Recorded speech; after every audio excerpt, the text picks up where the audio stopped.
The U.S. Treasury Department has banned all Americans from using decentralized crypto mixing service Tornado Cash.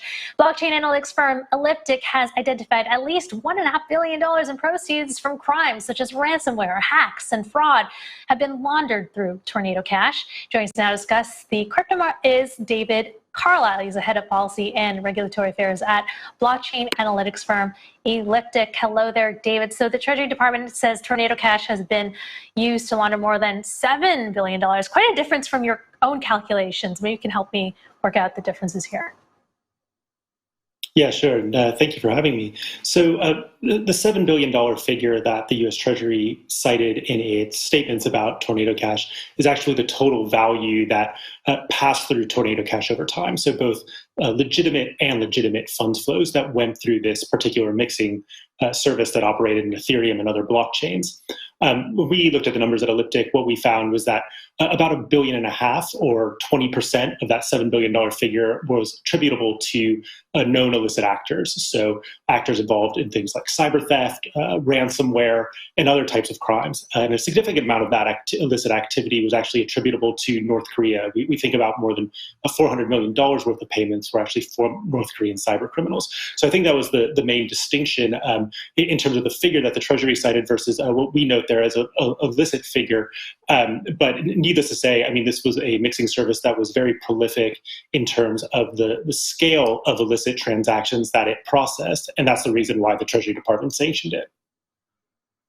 So I want to say, okay, 20% of the activity on Tornado Cash is being used for illicit purposes by North Korea, sanctioned entities, or otherwise. So what is everyone else using it for? I mean, is it being used pretty legitimately? And what's the use of banning Americans from using it? It won't stop necessarily North Koreans from using it. No, I mean, so, I think there's no question that there undoubtedly are and have been legitimate users of Tornado Cash out there and other mixers for that matter. I think it is important to mention here that, the U.S. government has never said at any point that it's illegal to use all mixers or that legitimate users of mixers are doing anything wrong just by using a mixer. This was targeted at a very specific mixer that was engaged in processing transactions totaling more than, again, $1.5 billion on behalf of threat actors like North Korea. And I think what it suggests is not that the U.S. is trying to ban all privacy enhancing tools or anything like that, or stopping the average user from having more confidentiality in their transactions. This was very much directed at a service that was being used on a very large scale to perpetrate illicit activity. So, I think we do have to make a distinction there in terms of what the U.S. government is trying to accomplish. I think, their aim here isn't to inhibit the average person from using mixing services per se. It's to out those services that are being used on a large scale for illicit activity. And I think the really important message it sends is that, if you're a developer building these types of services, you really need to be very alert to regulatory perceptions about what the risks are. You can't just assume that if you put out a service out into to the ecosystem and treat it as something that is totally neutral, that regulators are necessarily going to see it that way. And so, I do think, and this isn't even the first time we've seen the U.S. Treasury take action against a mixing service that was, engaged in facilitating transactions on behalf of illicit actors. So, but I do think we need to make that distinction there. I don't think this is about disrupting privacy per se. I think it's about outing and exposing those specific services that are, engaged in facilitating large volumes of illicit activity. I do think one important consequence of the action, though, is that, as you said, this measure applies to U.S. persons. So it's U.S. companies and individuals who have to comply with these sanctions. Now, importantly, that includes cryptocurrency exchanges that have a presence in the U.S. And that means that crypto exchanges need to make sure they don't process transactions that go to or from Tornado Cash, or they could be found in violation of sanctions. And the consequences for violating those sanctions are severe, and U.S. crypto exchanges won't want to risk a violation. Now, what we do at Elliptic is to help exchanges comply with the sanctions by providing them with blockchain analytics capabilities that enable them to identify transactions associated with entities like Tornado Cash. There's already been news that Circle may have blocked as much as $75,000 worth of USDC associated with Tornado Cash. So, the industry is addressing this already. And, that is going to make it more difficult for certain actors and potentially illicit actors to continue to use Tornado Cash as part of the money laundering process. There's also news that ETH is being sent to celebrities through Tornado Cash and, in small amounts. So does that show how problematic a blanket ban will be for the Treasury Department? Not fully thought through. How are they going to punish, celebrities who receive small amounts of cryptocurrency from Tornado Cash? Yeah, it's sort of the double-edged sword of the transparency of the blockchain. On the one hand, the transparency of the blockchain does give regulatory agencies and law enforcement agencies the ability to kind of name and shame and blacklist these types of entities, as it were.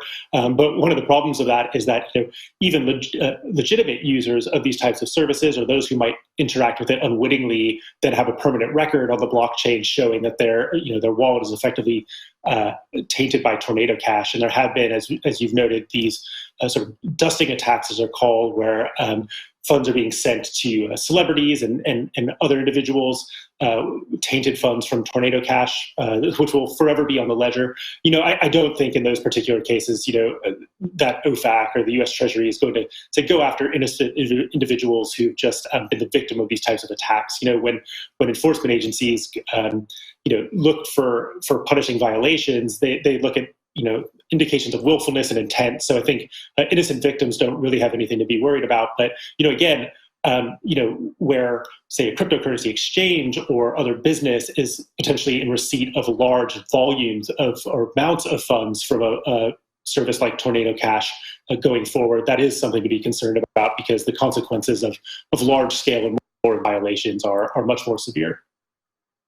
Moving topics slightly, Elliptic has a report that more than $500 million has been laundered through a cross-chain bridge called Renbridge.